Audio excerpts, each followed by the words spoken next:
Hello students, welcome to us learning. Today we will discuss about the chapter heat. Now let us start.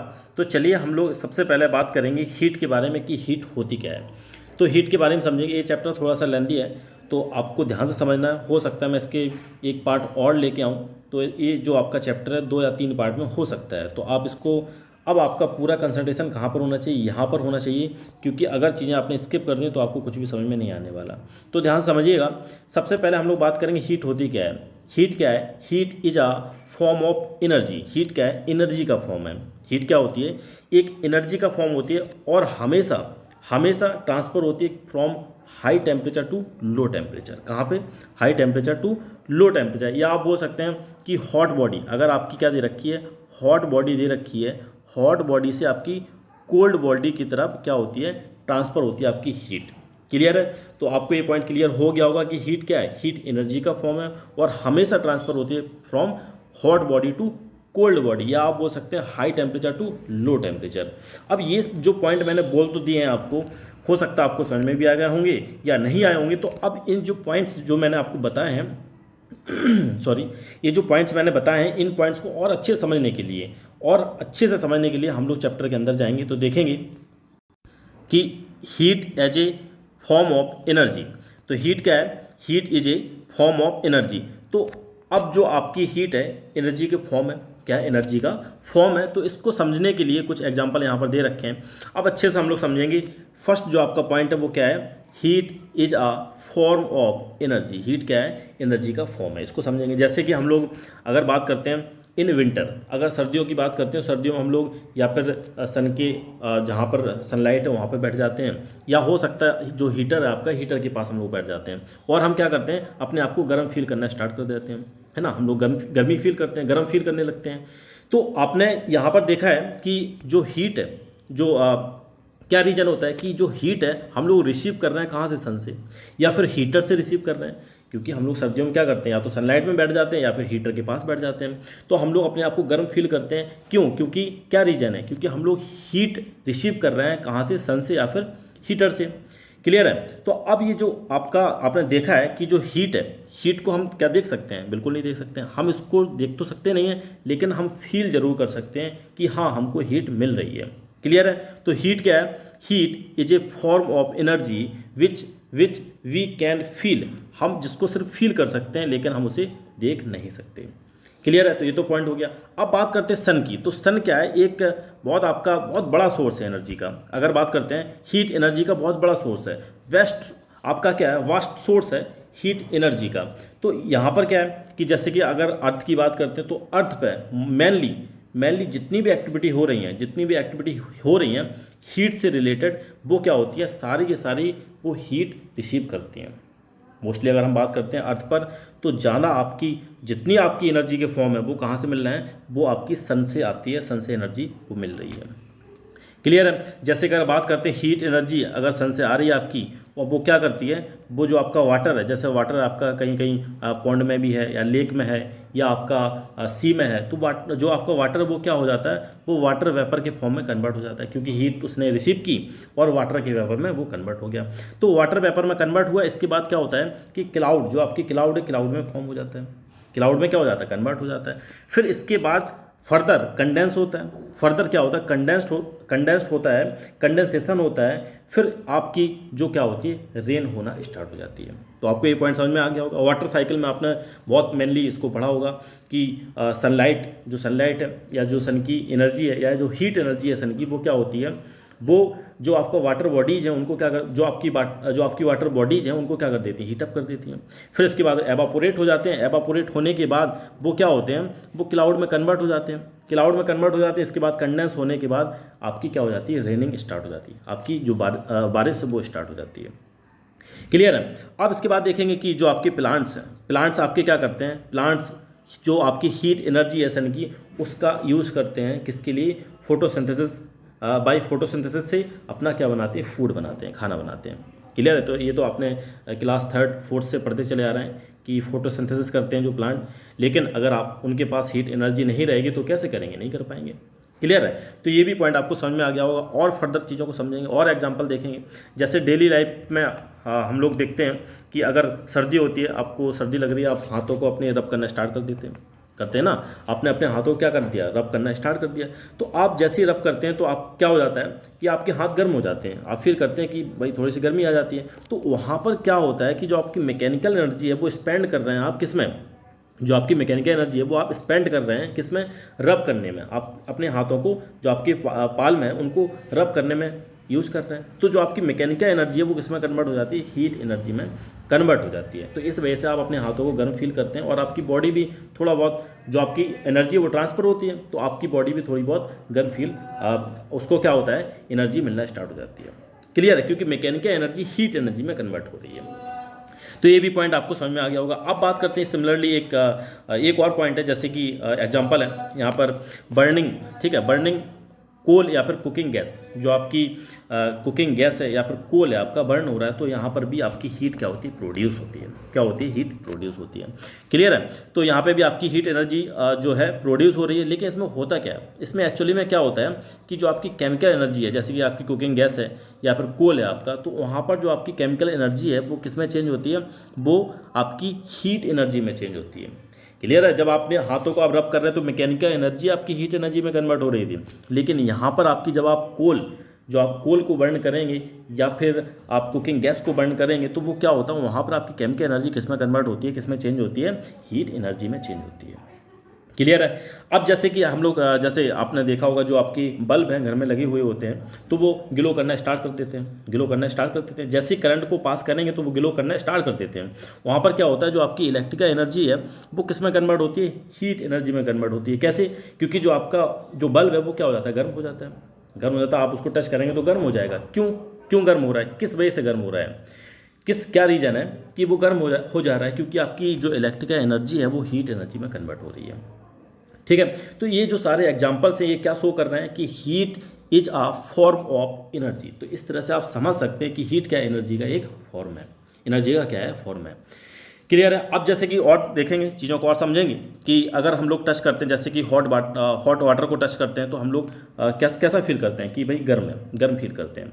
अगर कोई ice cube को हम लोग touch करते हैं तो कैसा फील करते हैं कि ये ठंडा है, कोल्ड फील करते हैं हम लोग। ठीक है।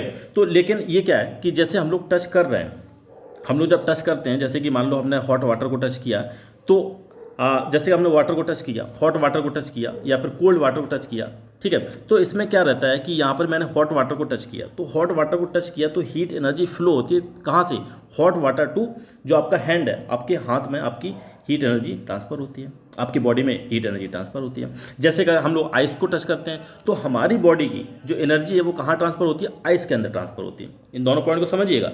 जब हम लोग अगर हॉट वाटर है उसको हम टच करते हैं तो वहाँ से जो आपकी हीट एनर्जी है वो कहाँ ट्रांसफ़र होती है, आपके हैंड में, जो आपका हैंड है वहाँ पे ट्रांसफ़र होती है। लेकिन अगर आपने क्या किया, एक आइस को आपने अगर आइस दे रखा, आइस को आपने टच करेंगे तो आइस में जैसे आप टच करेंगे, आपका ये हैंड है, ठीक है, आपकी ये बॉडी है, फिर आपका हैंड है, तो आप जैसे ही टच करेंगे तो आपकी हीट एनर्जी कहाँ ट्रांसफ़र होगी, आइस के अंदर ट्रांसफ़र होगी। ठीक है। तो ये सारी चीज़ें हैं। तो वही जो मैंने आपको स्टार्टिंग पॉइंट बताया था कि जो एनर्जी आपकी कहाँ से कहाँ ट्रांसफ़र होती है, फ्रॉम हाई टेम्परेचर, या फिर आपकी जो हाई टेम्परेचर का मतलब क्या है, हॉट बॉडी यहाँ पर क्या थी, हॉट बॉडी अगर यहाँ पर बात करते हैं तो आपका क्या है, आपकी बॉडी हॉट है, लेकिन यहाँ पर आइस दे रखा है, ठीक है, बर्फ़ है आपकी, क्या है, आपकी बर्फ़ है। तो आपकी जो बर्फ़ है, आपकी एनर्जी कहाँ से ट्रांसफ़र होगी, आपकी बॉडी से बर्फ़ की तरफ ट्रांसफ़र होगी। लेकिन यहाँ पर जब हॉट वाटर था आपका, तो एनर्जी कहाँ से ट्रांसफ़र हो रही थी, यहाँ से आपके हैंड में ट्रांसफ़र हो रही थी। ठीक है। पॉइंट क्लियर हो गया ना, समझ में आ रहा है ना कि जो मेरा कहने का मतलब क्या है कि जो आपकी हीट है, हीट क्या एनर्जी का फॉर्म है, ये तो समझ में आ गया। लेकिन जो आपका एनर्जी का फॉर्म है, हमेशा आपकी हीट ट्रांसफ़र होती है, हीट आपकी फ्लो होती है कहाँ से, hot body to cold body. तो ये जो पॉइंट है आपका, जो आपका पॉइंट है, आपको याद रखना है, ध्यान रखना है। अगर आपने ये पॉइंट मिस कर दिया तो आपको चीज़ें समझ में नहीं आएंगी, क्योंकि आने वाली क्लासेस में जब आप 8th 9th 10th जब भी आप क्लासेस में पहुँचेंगे तो आपको ये सारी चीज़ें मिलने वाली बहुत अच्छे से सॉरी। तो ये सब चीज़ें हैं कि हीट क्या एनर्जी का फॉर्म है, क्या एनर्जी का फॉर्म है, और साथ में क्या है कि जो आपकी हीट एनर्जी है, जो आपकी हीट है वो कहाँ से ट्रांसफ़र होती है, वो कहाँ से फ्लो करती है, hot body to cold body. जैसे हम क्या करेंगे, इसके कॉन्टैक्ट में आएंगे। क्लियर है। तो अब बात करते हैं, अब नेक्स्ट पॉइंट की तरफ चलते हैं, थोड़ा सा और समझते हैं चीज़ों को कि अब देखिएगा, जैसे कि हम लोग क्लास 6 में आपने पढ़ा होगा डिग्री ऑफ हॉटनेस और कोल्डनेस। डिग्री ऑफ हॉटनेस और coldness of a body is a measure of A quantity called temperature. अगर टेम्परेचर की बात करते हैं तो टेम्परेचर क्या होता है, कि टेम्परेचर क्या होता है, आप टेम्परेचर को समझेंगे, देखो हीट तो समझ में आ गया आपको, आप टेम्परेचर को समझेंगे। टेम्परेचर क्या होता है कि जो बॉडी की डिग्री ऑफ हॉटनेस और कोल्डनेस को मेजर कर रहा है, एक क्वांटिटी है जिससे मेजर करते हैं, उसको बोला जाता है टेम्परेचर। तो ये यहाँ पर डेफिनेशन, इसकी डेफिनेशन क्या है, डिग्री ऑफ हॉटनेस और coldness of a body is a measure of A quantity called temperature. तो टेम्परेचर क्या है, एक क्वांटिटी है जिससे कि हम लोग डिग्री ऑफ हॉटनेस और कोल्डनेस को मेजर करते हैं। क्लियर है। अब जैसे कि देखते हैं कि व्हेन हीट एब्जॉर्ब, जब कोई अगर बॉडी है हीट को एब्जॉर्ब कर रही है तो वहाँ पर क्या होता है, उसका जो टेम्परेचर है वो राइज हो जाता है, टेम्परेचर क्या हो जाता है, इंक्रीज हो जाता है, टेम्परेचर इंक्रीज हो जाता है। लेकिन अगर टेम्परेचर इंक्रीज हो जाता है, अगर कोई बॉडी है अगर एनर्जी का लॉस कर रही है, एनर्जी उससे लॉस हो रही है, एनर्जी क्या हो रही है, कम हो रही है, तो वहाँ पर टेम्परेचर क्या हो जाता है, फॉल हो जाता है, टेम्परेचर आपका डिक्रीज हो जाता है। तो दोनों पॉइंट याद रखना है, जब अगर कोई बॉडी एनर्जी को एब्जॉर्ब करती है, हीट को एब्जॉर्ब करती है, उसका टेम्परेचर इंक्रीज हो जाता है। लेकिन अगर हीट एनर्जी को अगर क्या करती है, वो अगर लॉस करती है, एनर्जी लॉस हो रही है या फिर एनर्जी निकल रही है, तो वहाँ पर क्या हो जाता है, टेम्परेचर फॉल हो जाता है, कम हो जाता है, डिक्रीज हो जाता है। ठीक है। अब देखेंगे और चीज़ों को समझेंगे, नेक्स्ट पॉइंट की तरफ चलते हैं। तो यहाँ पर आपको क्लियर हो गया होगा। अब नेक्स्ट आपका जो पॉइंट है यूनिट ऑफ हीट, तो जो यूनिट है, जो आपकी यूनिट्स हैं हीट की, वो भी आपको याद रखना है। यूनिट्स कौन कौन सी यूनिट होती हैं, इनको आपको बहुत अच्छे समझना है। तो यूनिट क्या होती है, अगर हीट की बात करते हैं तो हीट क्या होती है, देखिएगा, सॉरी थोड़ा से ये देखिए, इसलिए मैं बोलता हूँ जो भी स्टूडेंट्स अगर कोई PDF वगैरह सेंड करते हैं तो थोड़ा सा उसको प्रॉपर अच्छे से भेजा करें, है ना, तो क्लियर रहता है। क्योंकि यहाँ पे भी कुछ पार्ट्स इसके अच्छे से आए नहीं हैं, जो भी स्टूडेंट है उसने कोशिश तो पूरी की है, लेकिन बेटा अच्छे से आप किया करें, तो जिससे कि प्रॉपर चीज़ें आपको मिलती रहें। अब देखिए बात करते हैं यूनिट ऑफ हीट्स की। जो यूनिट्स हैं हीट की वो कौन कौन सी होती हैं, तो जैसे आपने देखा कि हीट क्या है, एनर्जी का फॉर्म है, तो जो एनर्जी की यूनिट होती है वह हीट की यूनिट हो जाएगी। तो एनर्जी की यूनिट क्या होती है, जूल। तो ये भी आपकी क्या हो जाएगी, जूल क्या हो जाएगी, इसकी यूनिट हो जाएगी, क्या हो जाएगी, जूल। क्लियर है, क्या हो जाएगी, जूल इसकी ऐसा ही यूनिट हो जाएगी हीट की। अब देखिए कुछ और यूनिट होती हैं जो कि हम लोग यूज़ करते हैं। क्या यूनिट होती हैं, कैलोरी। ठीक है, क्या होती है, कैलोरी होती है आपकी। हाँ देखिएगा, सॉरी थोड़ा सा इसको मैनेज कर लूँ मैं, ये इधर, हाँ देखिएगा। तो एक तो आपकी क्या होगी, ऐसा यूनिट आपको याद रखना है। ऐसा यूनिट क्या होती है, ऐसा यूनिट क्या होती है हीट की। अगर हीट की ऐसा यूनिट की बात करेंगे तो क्या होती है, आपकी जूल होती है। तो आपको याद रखना है, बिल्कुल इस पॉइंट को भूलना नहीं है, क्या होती है, जूल। क्योंकि एनर्जी की भी यूनिट क्या होती है, जूल होती है। कभी कभी मोस्ट कॉमनली हम लोग जो हीट की यूनिट है वो भी यूज़ करते हैं, क्या करते हैं, कैलोरी।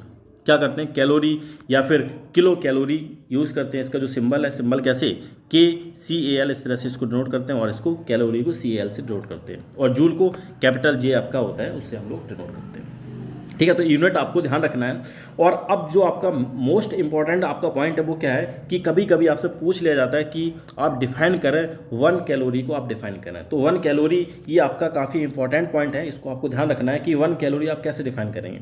तो 1 कैलोरी क्या होता है, 1 कैलोरी क्या होता है कि अगर बॉडी आपकी दे रखी है, तो कोई बॉडी अगर आपकी दे रखी है और जो बॉडी आपकी उसका जो मास है क्या है, 1 ग्राम है, मास क्या है, 1 ग्राम है, तो 1 ग्राम में कितनी हीट एनर्जी रिक्वायर्ड होगी उसको 1 डिग्री सेल्सियस टेम्परेचर बढ़ाने के लिए। ठीक है, तो एक बार और मैं समझाता हूँ 1 कैलोरी क्या होता है, कैसे डिफाइन करेंगे। 1 calorie is defined as the heat energy required to raise the temperature of 1 gram of water by 1 degree Celsius. ठीक है, अगर आपका क्या यहाँ पर बॉडी की बात नहीं करेंगे हम लोग, यहाँ पर वाटर दे रखा है। तो अगर वाटर दे रखा है, वाटर 1 ग्राम वाटर दे रखा है, तो उसका टेम्परेचर आपको क्या करना है, 1 डिग्री सेल्सियस इंक्रीज करना है। तो वहाँ पर कितनी हीट एनर्जी रिक्वायर्ड होगी उसको बोला जाता है 1 कैलोरी। क्या बोलेंगे, 1 कैलोरी। तो इस पॉइंट को आपको ध्यान रखना है कि 1 कैलोरी क्या होती है। अगर कोई भी अगर आपका 1 ग्राम ऑफ वाटर दे रखा है, 1 ग्राम ऑफ वाटर दे रखा है, उसका आपको 1 डिग्री सेल्सियस टेम्परेचर इंक्रीज करना है, तो कितनी हीट एनर्जी रिक्वायर्ड होगी उसको बोला जाएगा 1 कैलोरी। क्या बोलेंगे उसको, 1 कैलोरी बोलेंगे। क्लियर है। अब देखेंगे इसके बाद बात करेंगे, अगर आपको यहाँ पर रिलेशन दे रखा है जूल और कैलोरी में, तो ये जो आपका रिलेशन है ये तो आपको सबको पता होगा मोस्टली कि 1 किलो कैलोरी इक्वल टू क्या होता है 1000 कैलोरी। तो जब आप न्यूमेरिकल्स करेंगे तो वहाँ पर इन चीज़ों का यूज मिलेगा आपको।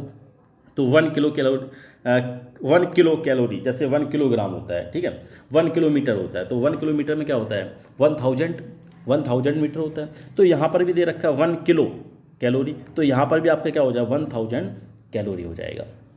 क्लियर है। तो अब जो कैलोरी और आपका जो जूल है उसमें रिलेशन क्या होता है, इस जो यहाँ पर रिलेशन दे रखा है रिलेशन, इसको आपको याद रखना है।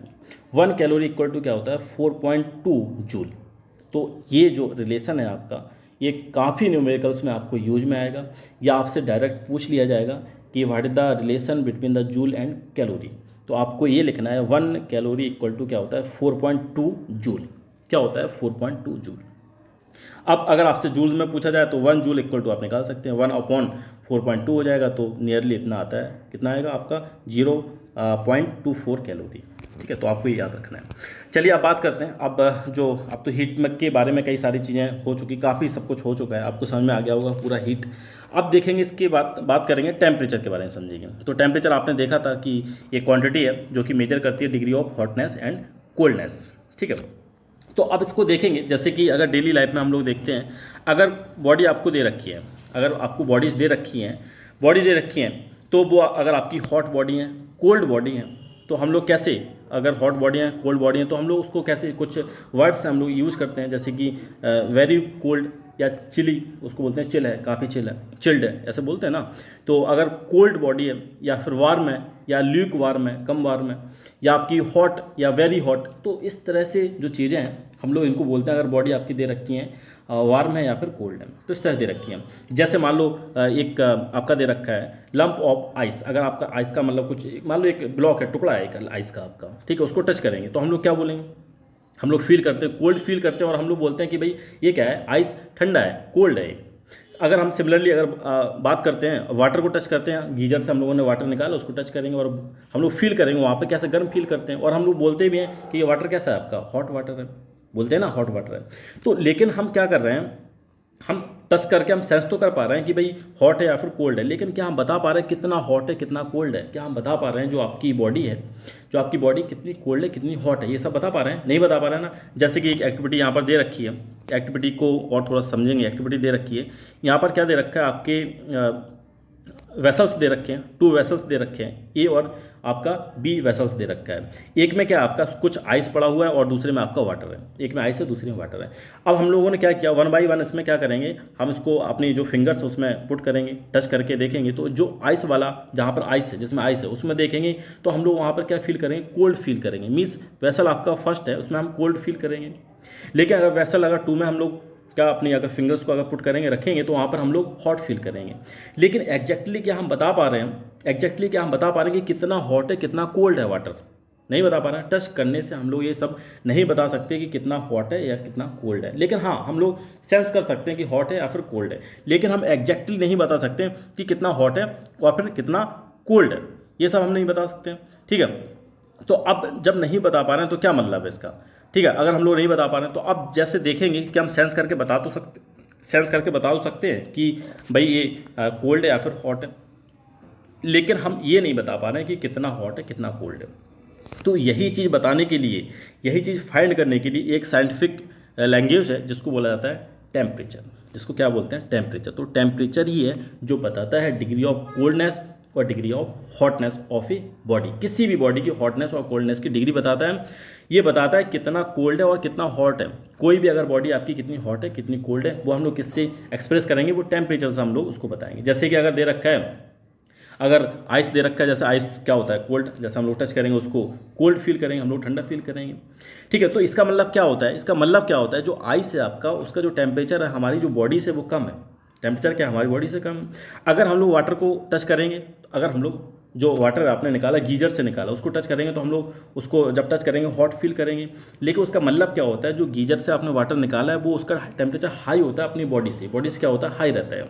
ठीक है, अपनी बॉडी से क्या रहता है, हाई रहता है। तो इसका मतलब क्या रहता है, अपनी जो हमारी बॉडी है उससे क्या है, उसका टेम्परेचर हाई है। तो ये सारी चीज़ें। अब इसके बाद देखेंगे कि टेम्परेचर अगर आपको डिफाइन करना है तो ये जो प्रॉपर यहाँ पर डेफिनेशन दे रखी है आप बिल्कुल इसको याद कर लो, बिल्कुल रट लो इसको डेफिनेशन को, ठीक है। अगर आए तो बिल्कुल इसको इस तरह से लिख देना, और एग्जांपल इतने सारे मैंने बताए आपको, कोई सा भी एग्जांपल आप उसको एक्सप्लेन कर सकते हैं। तो यहाँ पर जो डेफिनेशन है टेम्परेचर की, टेम्परेचर डेफिनेशन क्या है? Temperature is a quantity which tell us the degree of hotness coldness of a body when. हाँ, अब यहाँ तक तो आपको हो गया ये टेम्परेचर क्या होता है? Temperature is a quantity which tell us the degree of hotness coldness of a body. अब साथ में क्या है, अगर कोई बॉडी क्या है, when a body is heat, अगर हम बॉडी को हीट करेंगे तो उसका टेम्परेचर क्या होगा? इंक्रीज होगा। लेकिन अगर जब हम बॉडी को कोल्ड कर देंगे, ठंडा करेंगे, तो उसका टेम्परेचर क्या हो जाएगा? फॉल हो जाएगा, उसका टेम्परेचर डिक्रीज हो जाएगा, कम हो जाएगा। तो ये जो पॉइंट्स हैं आपको याद रखने, ठीक है। और जो डेफिनेशन है, डेफिनेशन भी आपको याद रखनी है। अब बात करते हैं यूनिट ऑफ टेम्परेचर की। तो देखेंगे यूनिट ऑफ टेम्परेचर क्या होता है। यूनिट ऑफ टेम्परेचर को समझेंगे अच्छे से। देखिएगा मेजरमेंट ऑफ टेम्परेचर। तो जो टेम्परेचर है आपका, उसको हम लोग मेजर करते हैं डिवाइस से। डिवाइस क्या होती है? थर्मामीटर। ये तो आपने देखा ही होगा, सुना होगा आपने, ठीक है।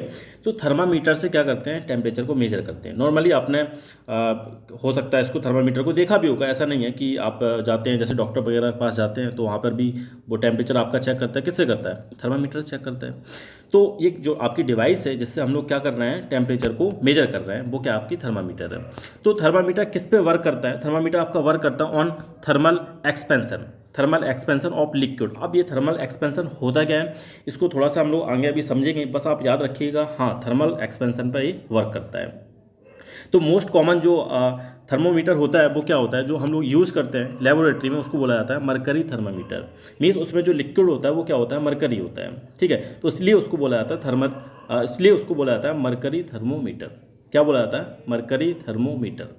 तो अब इसमें देखेंगे कि यहाँ पर एक फिगर है 5.3 जिसमें शो हो रहा है आपका जो थर्मामीटर है वो शो हो रहा है। तो आप इसको देख सकते हैं, मैं यहाँ पर दिखाता हूँ आपको। तो ये आपका थर्मामीटर है, ये आपका क्या थर्मामीटर, ये आपका दिख रहा है, क्लियर? ये आपका थर्मामीटर है। अब क्या होता है कि ये जो थर्मामीटर आपका, ये कैपिलरी ट्यूब होती है, इसको बोला जाता है, जैसे ये यहाँ पर दे रखा है, इसको बल्ब बोला जाता है, जिसमें मरकरी फील्ड होती है। ये थोड़ा सा फिगर अच्छे से क्लियर आया नहीं है, तो इसको बल्ब बोलते हैं, इसमें मरकरी फील्ड होती है। और ये आपकी क्या है? कैपिलरी ट्यूब है। और यहाँ पर आप देखिए, इसको बोला जाता है जो आपकी लॉन्ग, जहाँ पर मार्किंग है, यहाँ पर जो आपकी मार्किंग है, जो यहाँ पर आप मार्किंग देख रहे हैं, तो -10 से -10 डिग्री सेल्सियस, यहाँ पर -10 है, तो आपको क्लियर दिख नहीं रहा होगा, लेकिन मैं बता रहा हूँ -10 डिग्री सेल्सियस है। और यहाँ पर आपका 110 डिग्री सेल्सियस होता है, ठीक है। तो ये किस पर मार्किंग होती है? ये स्टेम पर मार्किंग होती है। किस पर? ये स्टेम पर मार्किंग होती है। मीन्स एक लॉन्ग पार्ट रहता है, एक थर्मामीटर का ये लॉन्ग पार्ट है ऑफ कैपिलरी, इसको बोला जाता है स्टेम। क्या बोला जाता है? स्टेम। यहाँ पे लिखा भी हुआ है स्टेम, ठीक है। तो इसमें मार्किंग होती है -10 डिग्री सेल्सियस से 110 डिग्री सेल्सियस तक। अब इसको ध्यान समझिएगा आप, तो ये सारे पॉइंट्स जो आपको क्लियर हो गए होंगे। अब देखिए पॉइंट ध्यान समझिएगा कि यहाँ पर जो आपकी मार्किंग है, वो क्या है आपकी? यहाँ से लेकर -10 से लेकर 110 तक है। तो ये जो मार्किंग है आपकी इक्वल पार्ट में डिवाइड होती है। और यहाँ पर जो डिवीजन आपके रहते हैं, डिवीजन टोटल, अगर डिवीजन की बात करेंगे तो यहाँ पर आप देखिए -10 है और 110 है। तो यहाँ का जो डिफरेंस है क्या है? अगर डिफरेंस देखेंगे आप, 100 का डिफरेंस है। तो इस वजह से जो आपके डिवीजन है, टोटल 100 इक्वल डिवीजन होते हैं इन दोनों के बीच में, ये वाला पॉइंट और ये वाले पॉइंट के बीच में। क्लियर है? ध्यान समझिएगा कि यहाँ से इस पॉइंट को देखो, ध्यान समझिएगा, क्योंकि आने वाली जो आपके अभी नेक्स्ट वाला टॉपिक है तो इसमें इसका बहुत सारा यूज है। तो देखिएगा यहाँ से यहाँ पर जो आपका पॉइंट है, ये वाला आपका क्या है? -10 डिग्री सेल्सियस। और ये आपका पॉइंट है क्या है? 110 डिग्री सेल्सियस। ये आपका -10 डिग्री सेल्सियस है, ठीक है। तो यहाँ से अगर देखेंगे दोनों के बीच में डिफरेंस कितना है? 100 का डिफरेंस है। तो टोटल जो इक्वल डिवीजन होते हैं इन दोनों के बीच में, वो क्या होते हैं? 100 डिवीजन होते हैं। क्या होते हैं? 100 डिवीजन होते हैं, ठीक है। और जो आपका फर्स्ट एक आपका डिवीजन है, जो आपका एक डिवीजन होता है, वो आपका एक डिवीजन 1 डिग्री सेल्सियस के इक्वल होता है। ये हम लोग फर्दर अभी देखेंगे। अब इसमें क्या रहता है? यहाँ पर जैसे आपने देखा था, ये जो पॉइंट है आपका, इसको बोला जाता है आइस पॉइंट। क्या बोलते हैं इसको? आइस पॉइंट बोला जाता है। जहाँ पर आपका जीरो मार्किंग रहती है, जहाँ पर आपका क्या है? जीरो मार्क है, ठीक है। तो जीरो मार्क क्या रहता है? यहाँ पर आपका आइस पॉइंट है, ये वाला, ठीक है। ये आपका क्या है? आइस, इसको बोलते हैं आइस पॉइंट, ठीक है। तो आइस पॉइंट हो गया ये, जहाँ पर आपका क्या होता है? ये यहाँ पर जहाँ पर आपकी जीरो मार्किंग, इसको ध्यान रखिएगा, जहाँ पर आपकी क्या है? जीरो मार्किंग है, उसको बोला जाता है आइस पॉइंट, उसको क्या बोलते हैं, आइस पॉइंट बोलते हैं, या बोलते हैं लोअर फिक्स्ड पॉइंट। क्या बोलेंगे, लोअर फिक्स्ड पॉइंट। ठीक है, तो ध्यान रखिएगा, आप इसको मत बोल दीजिएगा यहाँ पर -10। ठीक है, इस बात का ध्यान रखिएगा, -10 जरूर है, लेकिन जो आपका जीरो मार्क रहता है, जीरो मार्क को ही बोलते हैं, क्या बोलते हैं, आइस पॉइंट या फिर लोअर फिक्स्ड पॉइंट।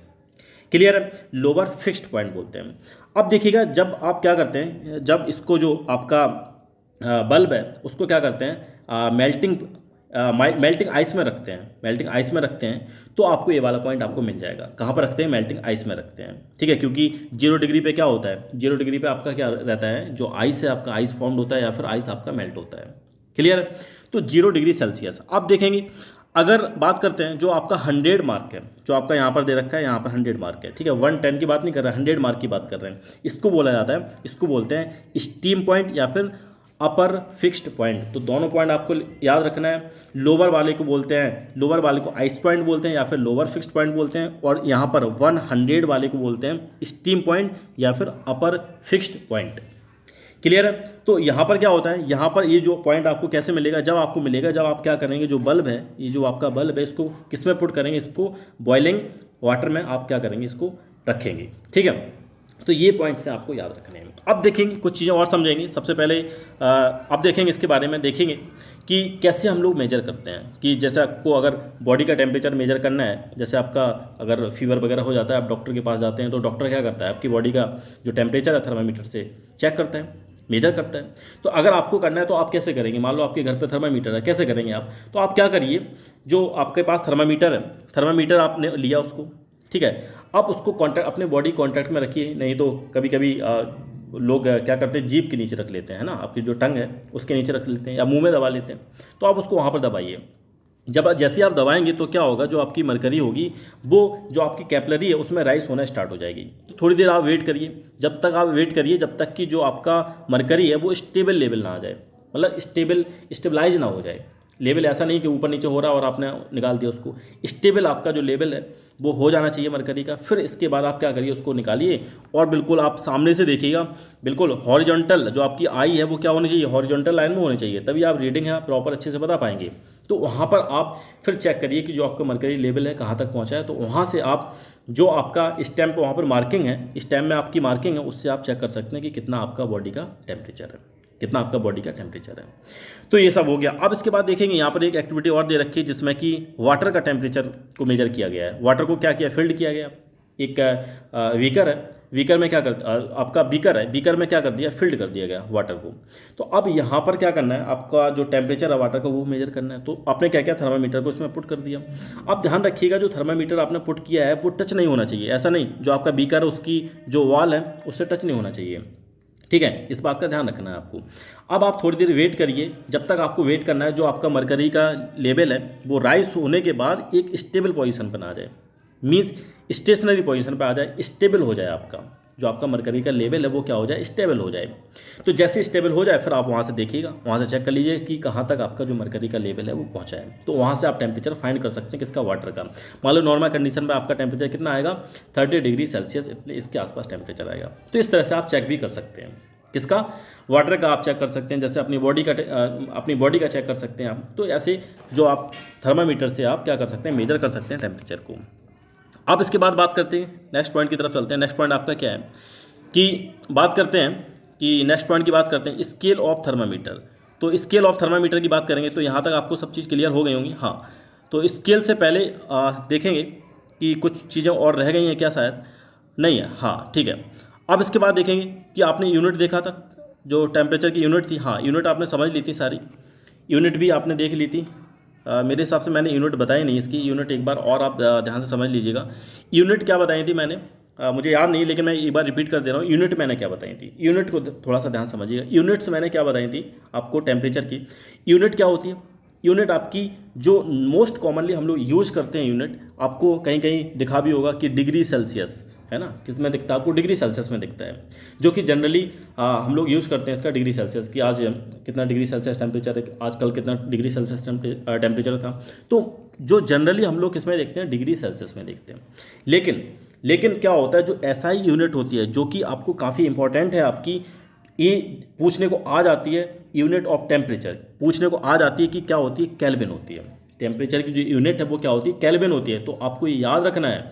और जो इसका सिंबल होता है के होता है, कैपिटल के होता है, ना तो स्मॉल होता है और ना ही ये डिग्री केल्विन होता है। इस बात का भी ध्यान रखिएगा, डिग्री में नहीं होता है। यहाँ पर डिग्री दे रखा है लेकिन ये डिग्री नहीं होता है, नॉट लिखा है, symbol is not written as degree Kelvin. तो आपको ध्यान रखना है, ये पूछ लिया जाता है। बच्चे ज़्यादा मिस्टेक करते हैं इसमें, डिग्री सेल्सियस लिख के चले जाते हैं कि ऐसा यूनिट पूछी जाती है टेम्परेचर की, डिग्री सेल्सियस लिख देते हैं। तो आपको क्या याद रखना है, केल्विन होती है, ओनली के कैपिटल रहता है आपका। जो एसआई यूनिट रहती है टेम्परेचर क्या रहती है, केल्विन रहती है। एक और यूनिट आपको देखने को मिलेगी जिसको बोलते हैं फ़ारेनहाइट, डिग्री फ़ारेनहाइट। क्या मिलेगी, डिग्री फ़ारेनहाइट। तो आपकी 3 यूनिट हो जाती हैं किसकी, टेम्परेचर की। एक तो आपकी डिग्री सेल्सियस, दूसरी आपकी डिग्री फ़ारेनहाइट, और जो आपकी एसआई यूनिट है वो क्या होती है, केल्विन होती है। तो आपकी 3 यूनिट है, आपको याद रखना है, ठीक है। ऐसा यूनिट आपकी क्या होती है, केल्विन होती है। तो ये मैंने क्यों बताया, ये मैं इसलिए मुझे याद आ गया क्योंकि अब हम लोग पढ़ने वाले जो आपका नेक्स्ट टॉपिक है वो आपका क्या है, स्केल्स ऑफ टेम्परेचर। तो जो स्केल्स हैं आपकी टेम्परेचर किस पे डिपेंड कर रहे हैं, तो जो स्केल्स हैं नॉर्मली जैसे हम लोग अभी डिग्री देखा था, हम लोगों ने डिग्री देखा था, उसी पर बेस्ड है कि आपने देखा था सेल्सियस डिग्री, है ना, डिग्री सेल्सियस देखा था ना। तो वही आपकी स्केल भी होती है, क्या होती है, सेल्सियस स्केल या सेंटीग्रेड स्केल। फ़ारेनहाइट आपने डिग्री देखी थी, डिग्री फ़ारेनहाइट जो आपने यूनिट देखी थी, तो वो भी आपकी क्या है, फ़ारेनहाइट स्केल।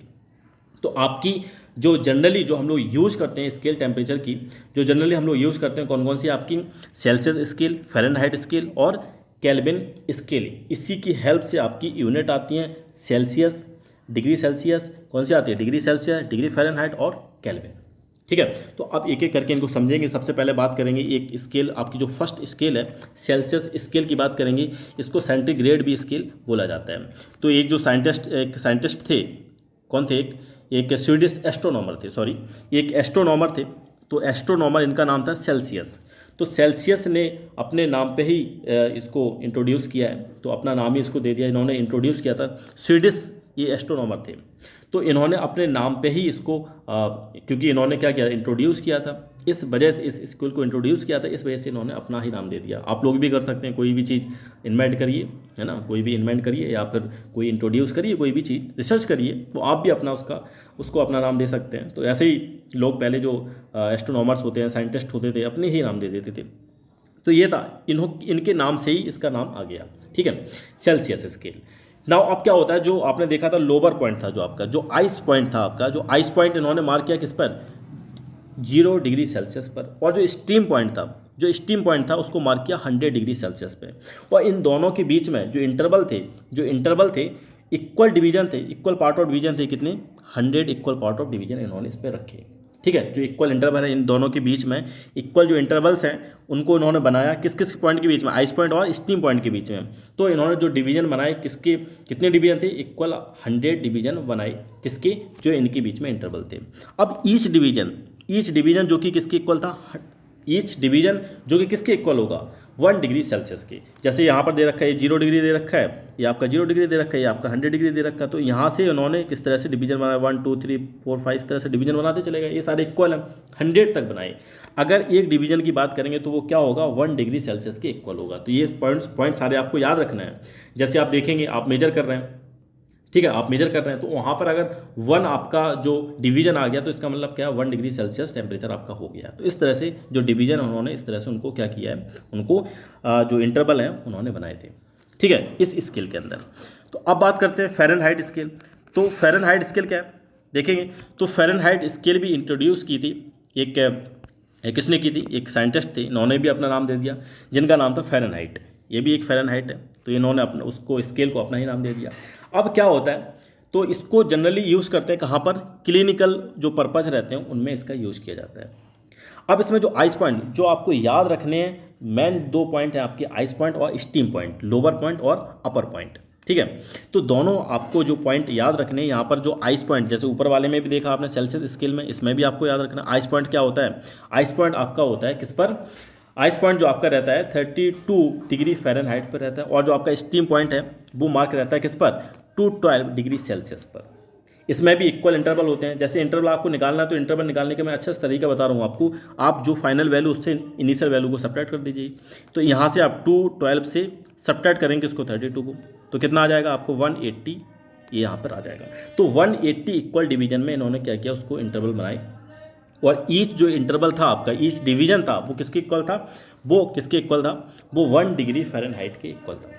ठीक है, तो आप इसको बोल सकते हैं कि each division is called 1 degree Fahrenheit and is written as 1 degree Fahrenheit. तो इस तरह से आप इसको एक्सप्रेस भी कर सकते हैं। क्लियर है। तो अब बात करते हैं नेक्स्ट स्केल की तरफ चलते हैं, केल्विन स्केल। तो केल्विन स्केल एक साइंटिस्ट थे, इनका नाम था केल्विन। इन्होंने इसको इंट्रोड्यूस किया था, इन्होंने अपना नाम ही दे दिया। ठीक है, इसको बोला जाता है it is also called absolute scale of temperature. इसको एब्सोल्यूट स्केल भी बोला जाता है, तो ये काफ़ी इंपॉर्टेंट है। इसको एब्सोल्यूट स्केल भी बोला जाता है। आपसे पूछ लिया जाएगा कि एब्सोल्यूट स्केल किसको बोला जाता है, वो किसको बोलते हैं, केल्विन स्केल को। ठीक है, अब यहाँ पर क्या है कि जो आपका जीरो मार्क है, इस स्केल पे जो आपका जीरो मार्क रहता है वो क्या रहता है, 0 केल्विन रहता है। 0 केल्विन का मतलब क्या है, देखो अगर हम लोग अगर प्रैक्टिकली अगर इसको देखेंगे तो 0 केल्विन कभी एग्जिस्ट नहीं करता है। इस बात का ध्यान रखिएगा, कभी एग्जिस्ट नहीं करता है 0 केल्विन। 0 केल्विन का मतलब क्या है कि when no molecular motion can occur, means क्या है कि जो मॉलिकुलर मोशन है यहाँ पर बिल्कुल भी नहीं होगा।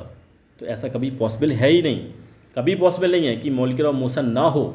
ठीक है, आइडियली इस चीज़ को हम लोग बिल्कुल नहीं बोल सकते हैं। इसलिए 0 जो आपका केल्विन है वो कभी भी आपका पॉसिबल नहीं रहता है। लेकिन यहाँ पर मार्क दे रखा है, ये आपकी फ्यूचर के लिए बता दिया। अब जब हायर क्लासेस में आप पहुँचेंगे, बीटेक वगैरह करेंगे, तो हो सकता है आपको ये सारी चीज़ें पढ़ने को मिलें। ठीक है, तो जो बीटेक करते हैं उनको तो ज़रूर पढ़ने को मिलेंगी, जो अगर कॉमर्स वगैरह या फिर मेडिकल लाइन में जाते हैं तो उनको नहीं मिलेंगी। तो ये सारी चीज़ें। अब देखिए, इस स्केल में नेगेटिव टेम्परेचर नहीं होता है। This scale has no negative temperature. अब जो 0 केल्विन रहता है वो आपका लोवेस्ट पॉसिबल टेम्परेचर है। ठीक है, अब यहाँ पर क्या होता है कि जो आइस पॉइंट आपका मार्क किया जाता है 273 केल्विन। 273 केल्विन पे क्या किया जाता है, इसको मार्क किया जाता है आइस पॉइंट को। और अब देखिए बच्चे यहाँ पर गलती कर देते हैं कि यहाँ पर 0 केल्विन देख लिया, वो हाल तुरंत उस पर टिक कर देते हैं, है ना। मान लो मल्टीपल चॉइस क्वेश्चन आ गया तो आप क्या करेंगे, आइस पॉइंट को 0 केल्विन पे आप उसको टिक कर देंगे। लेकिन ऐसा नहीं होता है। केल्विन स्केल में क्या रहता है, 273 केल्विन रहता है आइस पॉइंट, और 373 रहता है इसका कौन, स्ट्रीम पॉइंट। क्या रहता है, स्टीम पॉइंट रहता है। क्या रहता है, स्टीम पॉइंट रहता है। अब इसमें देखेंगे जो इक्वल इंटरवल है, इसको इससे सब्ट्रैक्ट करेंगे तो कितने आएंगे, 100 आएंगे। 273 को 373 से आप सब्ट्रैक्ट करेंगे तो कितना आएगा, आपका 100 आ जाएगा। तो मीन्स क्या है कि जो इक्वल इसके अंदर, इस स्केल के अंदर क्या थे, जो इक्वल इंटरवल थे वो क्या थे, इक्वल पार्ट में डिवाइड किया गया, 100 इक्वल पार्ट में डिवाइड किया गया। तो ईच जो डिवीजन था, ईच जो आपका इंटरवल था, वो क्या है, वो किसके इक्वल होगा, वो आपका इक्वल होगा किसके, सेल्सियस स्केल के पार्ट के इक्वल। मीन्स क्या है, each division of Kelvin scale is equal to the that of Celsius scale.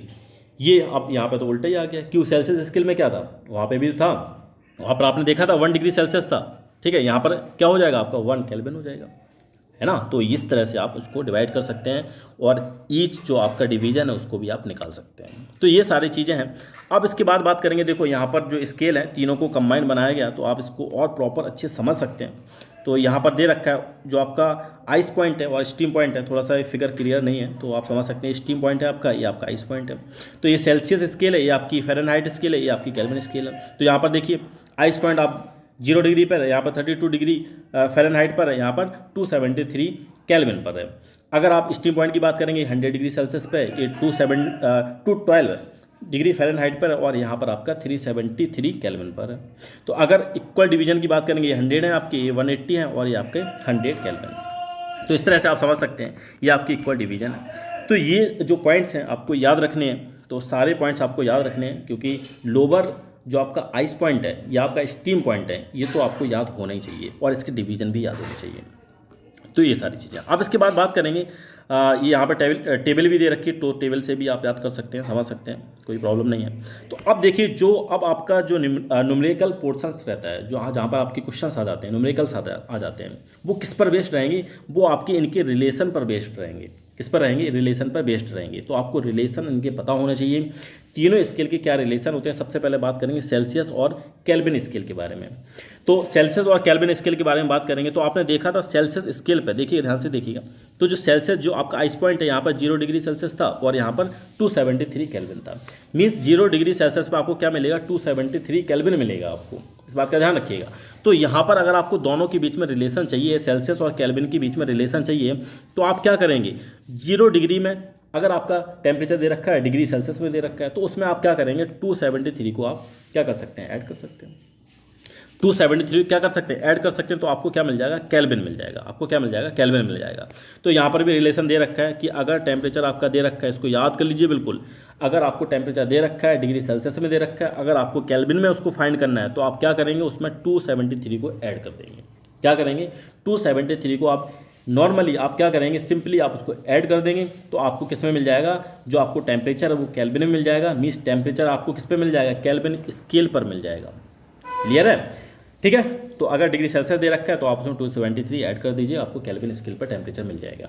अब बात करते हैं सेकंड आपका जो रिलेशन है किसमें, सेल्सियस और फ़ारेनहाइट में। तो इसको ध्यान समझिएगा, ये थोड़ा सा ये भी इंपॉर्टेंट है।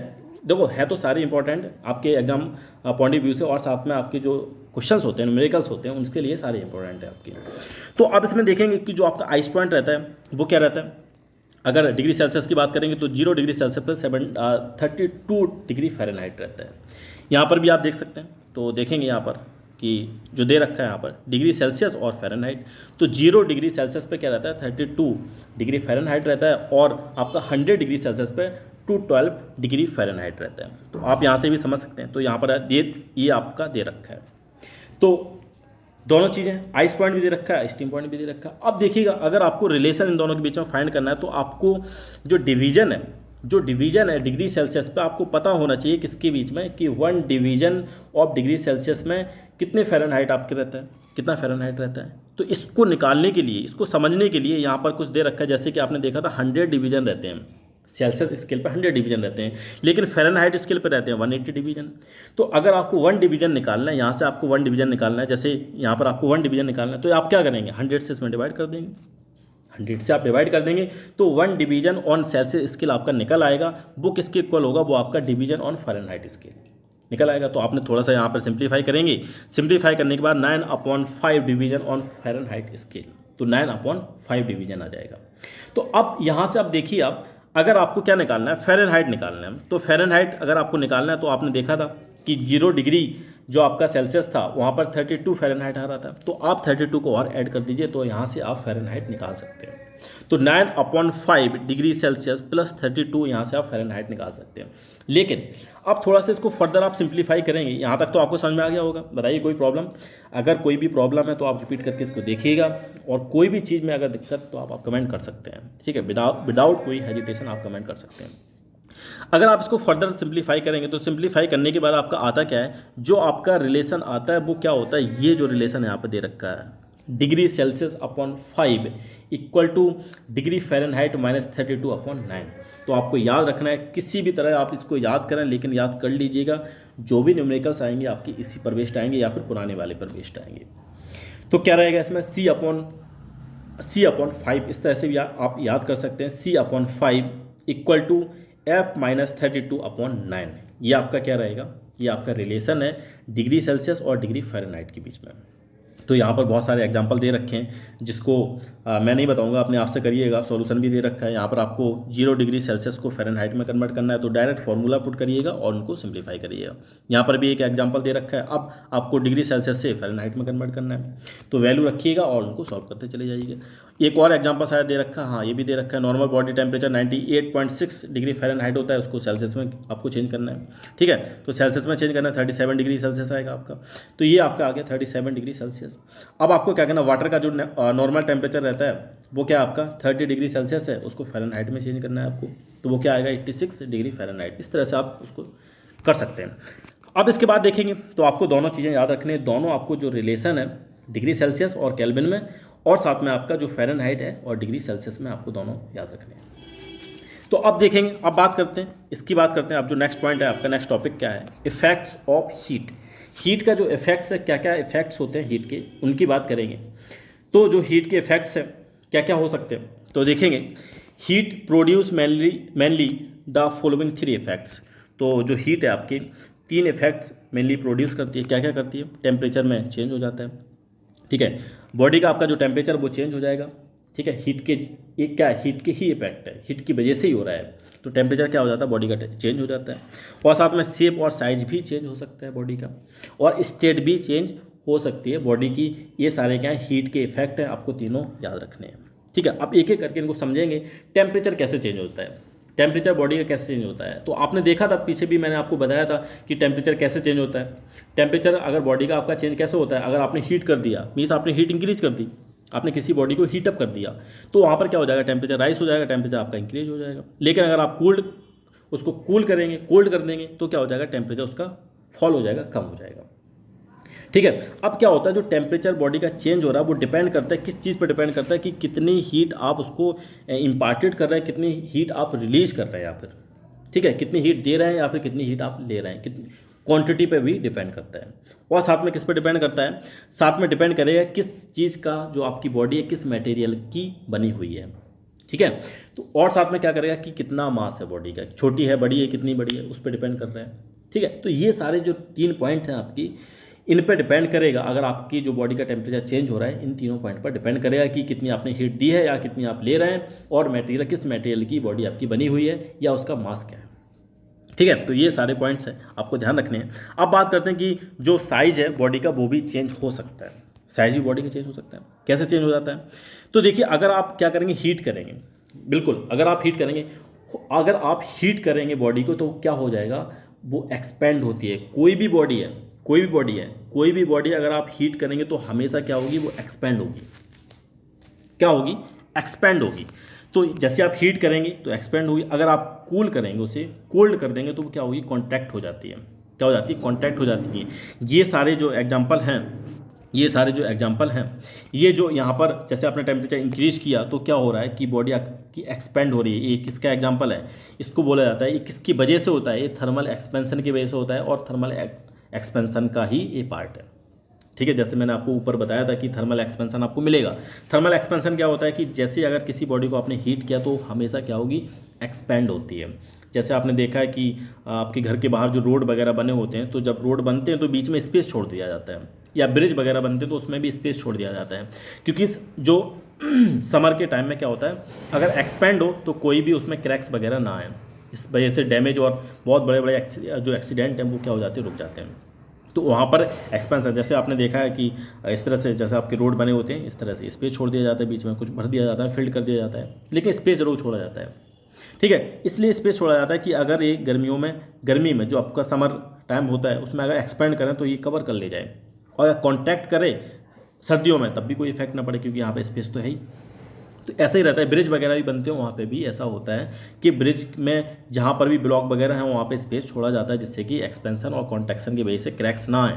देख रहे हैं आप, क्योंकि अगर ब्रिज में क्रैक आ गए, अगर कोई भी वहाँ से मान लो ट्रेन का ब्रिज बना हुआ है, ट्रेन वहाँ से निकलती है, तो कितना बड़ा एक्सीडेंट हो सकता है। तो ये सारी चीज़ें हैं। तो साइज भी क्या होता है, इंक्रीज और डिक्रीज हो जाता है आपका, किसकी वजह से, हीट की वजह से। अब बात करते हैं कि स्टेट कैसे चेंज होती है। स्टेट जो आपकी है, जो स्टेट है किस तरह से चेंज होती हैं, कि change in state of body, अगर किसी बॉडी की जैसे आपने हीट किया तो किस तरह से स्टेट उसकी चेंज होती है, इसको भी समझेंगे। तो मेनली जो आपकी कोई आपका मैटर है तो उसकी 3 जो स्टेट है वो क्या करती हैं, एग्जिस्ट करती हैं आपकी। कौन कौन सी, सॉलिड, लिक्विड और गैस। सॉलिड, लिक्विड और गैस।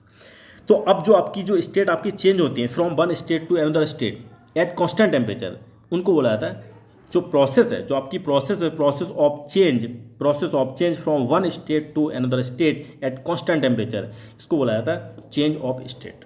क्या बोलेंगे इसको, चेंज ऑफ स्टेट बोलेंगे। तो आप देखेंगे, इसको समझेंगे। तो बात करते हैं कि सबसे पहले बात करेंगे जो आपकी स्टेट यहाँ पर दे रखी है, जो आपकी स्टेट है वो क्या है। आपने मेल्टिंग और फ्यूजन आपने सुना होगा। मेल्टिंग में क्या होता है, देखिए मेल्टिंग में क्या होता है कि आपने क्या कर दिया, सॉलिड बॉडी को आपने हीट किया, जैसे आप हीट करेंगे एक फिक्स टेम्परेचर पर वो क्या होता है, लिक्विड में कन्वर्ट हो जाता है। किस में कन्वर्ट हो जाएगा, लिक्विड में कन्वर्ट हो जाएगा। तो जो आपका जो प्रोसेस है जिसमें सॉलिड से लिक्विड में कन्वर्जन हो रहा है उसको बोलते हैं मेल्टिंग या फिर फ्यूजन, लेकिन क्या होता है एक फिक्स टेम्परेचर पर होता है। अगर इसका रिवर्स करेंगे, मीन्स मेल्टिंग, जो आपकी मेल्टिंग हुई है, अगर इसका रिवर्स करेंगे, अगर आप रिवर्स करेंगे, रिवर्स हैपनिंग कब होगा, रिवर्स जब आपका जो लिक्विड है वो जो लिक्विड में कन्वर्ट हो जाए। तो रिवर्स कब होगा, वो भी एक फिक्स टेम्परेचर पर होगा, उसको बोलते हैं फ्रीजिंग। उसको क्या बोलेंगे, फ्रीजिंग बोलेंगे। मीन्स लिक्विड से आपका सॉलिड में कन्वर्जन हो रहा है, तो इस प्रोसेस को बोला जाएगा फ्रीजिंग। जैसे कि आप देख सकते हैं आइस, जब आपका आइस होता है, आइस आपका मेल्ट करता है, वाटर में आपका कन्वर्ट हो जाता है। तो लेकिन ये सारी जो आपकी प्रोसेस है, आपका जो आइस है वाटर में कन्वर्ट हो रहा है, वो क्या होता है, एक फिक्स टेम्परेचर पर होता है, 0 डिग्री सेल्सियस पे वो कन्वर्ट होता है। ठीक है, आपका 0 डिग्री ही सेल्सियस रहेगा जब तक कि पूरा का पूरा जो आइस है आपका किसी में वाटर में कन्वर्ट ना हो जाए। तो इस बात का ध्यान रखिएगा, 0 डिग्री ही सेल्सियस रहता है। और उसी पॉइंट पर आपका क्या हो जाए कि आपका जो आइस है, जो आपका आइस है वाटर में कन्वर्ट हुआ, अगर इसका जो रिवर्स है वो किस में होता है, फ्रीजिंग में, वो किस में कन्वर्ट हो जाएगा, आपका आइस में कन्वर्ट हो जाएगा। मीन्स वाटर आपका आइस में कन्वर्ट हो जाएगा। लेकिन किस टेम्परेचर जो आपका टेम्परेचर वो फिक्स रहता है, 0 डिग्री सेल्सियस। ठीक है, अब बात करते हैं, तो अब नेक्स्ट पॉइंट की तरफ चलते हैं। जैसे कि अगर लिक्विड दे रखा आपका, अब देखिएगा, अब जो नेक्स्ट आपकी जो प्रोसेस है क्या है, वेपराइजेशन या फिर बॉइलिंग। तो वेपराइजेशन और बॉइलिंग में क्या रहता है, आपके बॉइलिंग में क्या रहता है कि आप क्या करेंगे, लिक्विड को आपने हीट किया तो उसमें किसमें, वेपर में या फिर गैस में कन्वर्ट हो जाता है एट फिक्स टेम्परेचर। इसी प्रोसेस को बोला जाता है वेपराइजेशन या फिर बॉइलिंग। क्लियर है। अब इसका अगर रिवर्स हो जाए, अगर इसका रिवर्स हो जाए, मीन्स अगर आपका जो वेपर है, जो आपकी वेपर है वो कंडेंस होकर लिक्विड में कन्वर्ट हो जाए, लिक्विड में कन्वर्ट हो जाए एट सेम फिक्स टेम्परेचर, तो उसको बोला जाता है कंडेंसेशन। क्या बोला जाएगा उसको, कंडेंसेशन। जैसे कि अगर एग्जांपल की बात करते हैं, एक एग्जांपल दे रखा है, वाटर को अगर आप बॉईल करेंगे, बॉइलिंग करेंगे इसकी, तो क्या हो जाएगा, ये इवेंचुअली धीरे धीरे ये 100 डिग्री सेल्सियस पे पहुंच जाएगा। तो 100 डिग्री सेल्सियस पे जो आपका इस पॉइंट पर सारा का सारा आपका जो वाटर है वो क्या हो जाएगा, स्टीम में कन्वर्ट हो जाएगा। लेकिन जब इसका रिवर्स होगा मीन्स स्टीम आपको, आप क्या करेंगे, कंडेंस करेंगे, तो जो टेम्परेचर आपका रिमेन कांस्टेंट रहेगा 100 डिग्री सेल्सियस, लेकिन सारी की सारी स्टीम आपकी कोल्ड होके वाटर में कन्वर्ट हो जाएगी। तो ये जो पॉइंट है ये जो पॉइंट आपको ध्यान रखने हैं, सॉरी। अब इसके बाद बात करते हैं सब्लिमेशन। सब्लिमेशन क्या होता है, तो सब्लिमेशन की बात करें, सब्लिमेशन में क्या होता है, सॉलिड को जब आप हीट करेंगे तो डायरेक्टली वो वेपर में कन्वर्ट हो जाता है एट फिक्स टेम्परेचर, डायरेक्टली किस में, वेपर में कन्वर्ट हो जाता है। तो जो आपका वेपर में कन्वर्ट हुआ है, सिमिलरली अगर हम बात करते हैं, अगर रिवर्स हो जाए, जो प्रोसेस आपकी रिवर्स हो जाए, चेंज हो जाए, मीन्स आपकी वेपर आपकी डायरेक्ट कन्वर्ट हो जाए किस में, सॉलिड में, तो उसको बोला जाता है डिपोजिशन। क्या बोला जाएगा, डिपोजिशन। तो सब्लिमेशन और डिपोजिशन काफ़ी इंपॉर्टेंट आपकी जो प्रोसेस है, आपको याद रखना है। जैसे एग्जांपल की बात करते हैं, आपने कैम्फर देखा होगा, जब आप अगर कुछ लोग हैं जो पूजा वगैरह करते हैं, तो उसमें क्या होता है, जो कैम्फर होता है, कैम्फर आपका डायरेक्टली चेंज हो जाता है किसमें, गैसियस स्टेट में चेंज हो जाता है, जैसे आप उसको हीट करेंगे।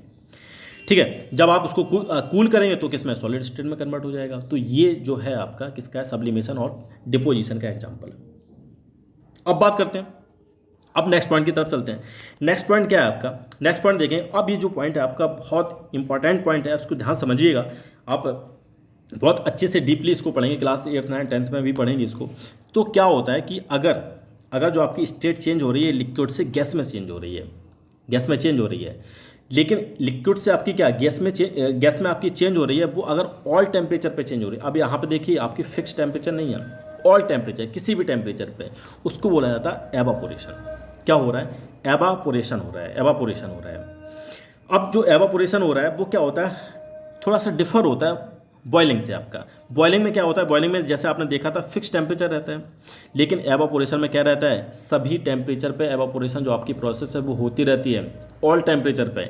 इसका जो बेस्ट एग्जांपल है वो आप देख सकते हैं, जैसे आपके जो क्लॉथ्स होते हैं, जो आपके कपड़े हैं, सुखाए जाते हैं धूप में, तो वो क्या होते हैं, धीरे धीरे करके वो क्या हो जाते हैं, सूख जाते हैं। मीन्स उसका जो वाटर है वो क्या होता है, एवापोरेट होता रहता है। मीन्स हर टेम्परेचर, अगर आपने रूम के अंदर भी उनको रख दिया तो 1-2 दिन में वो क्या हो जाएंगे, सूख जाते हैं। ये जो एवापोरेशन आपकी स्लो प्रोसेस है, लेकिन क्या होती है, हर टेम्परेचर पे आपकी एग्जिस्ट करती है, हर टेम्परेचर पे होती रहती है।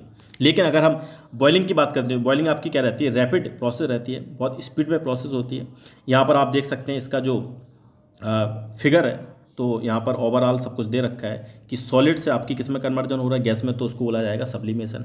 अगर गैस से डायरेक्ट सॉलिड में कन्वर्जन हो रहा है उसको डिपोजिशन बोला जाएगा।